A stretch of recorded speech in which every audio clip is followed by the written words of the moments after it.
Hey guys, haven't seen you in a while. Been working a lot and dealing with a little bit of cancer. By the way, use sunscreen. Just saying, throwing it out there. Anyway, on our road trip to Texas, me and my friends stopped by this bar called Reba's Place, which is owned by Reba McEntire. Anyway, we saw this amazing pineapple stuff behind the counter. I don't know if you can see it there. But we're like, we gotta have one. So we tried one and it was amazing. It was just like drinking straight up pineapple, but it would fuck you up real quick. Probably shouldn't say that, but anyway, amazing. So I was like, I'm gonna get home and I'm gonna make this drink as soon as this ferments. So here's how it started. I cut up about 3, I'm gonna be cutting up 4 pineapples into little U shape, right? Like half of the pineapple. And then I put them in this little container, and then I poured as much of it as I could, which is Bacardi rum, straight up, blah, blah, blah, blah, blah, in there, and let it sit for a week.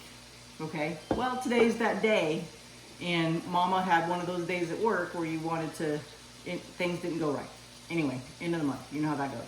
But, so when I got home, I'm like, I'm making me a drink. So I made 2 because I haven't made them before, and I want to see how it goes.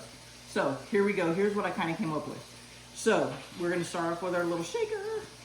And the first thing is going to be simple syrup. I put a whole ounce of simple syrup in there. Okay, and this is just going to make it a little sweeter because obviously there's not a whole bunch of sugar than what you get from the fruit, and that's about it. So anyway, I put that right into the shaker. It calls for some lime, so I ended up trying a couple limes and it didn't taste right. So we're going to do just 1 lime. I take it fresh. Squeeze it. Take another one, squeezer. Done. Right in there I go with the whole lime, okay? The other thing that it did have in it, it did have mint. I couldn't find mint at Walmart because I guess Walmart ain't clearing mint right now, so we don't have any. But who cares about mint when you got rum, right? So we're gonna fill this on my jug, and here's my technical term. I counted to 5. 1, 2, 3, 4, 5. How many ounces that is? It's about that much. Oh, I'm sorry I don't have the exact measurement, but you'll have to play with it a little bit. And then give her a good shaky shake. Meanwhile, back at the ranch, I put some ice in this thing. Now you can sugarcoat your rim if you want a little bit more sweetness in it. I grabbed one of the little thingies out of there, the pineapples, and I cut it up in little squares. So these are already drunk pineapples that I'm putting in there. Okay? Little drunky drunks. And I'm gonna put some lime up in there too. Use my little swirly stick. Get her all up in there together. Now, like I said, if you had mint, you can throw it in there.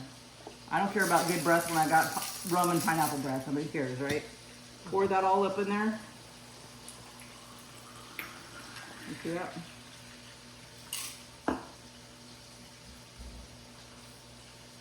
Let's taste it. It's amazing. If you don't like, now keep in mind, I might have to ferment it longer, I'm not sure, but I'm a week into it right now. If it's a little strong for you, you can add a little pineapple juice, just a smidgen. I didn't add much to it, and it changed the whole complexity of that drink. And now it's super sweet. It tastes like just lime juice, pineapple juice. And so I made one for hubby, I made one for me. Marty Sue, I got one for you. Anyway, thanks for tuning in. I really appreciate it. I'm sorry it was a long video and kind of scattery than I normally do, but it's been a while. I'm rusty. I'll get better. Thank you guys. Take care.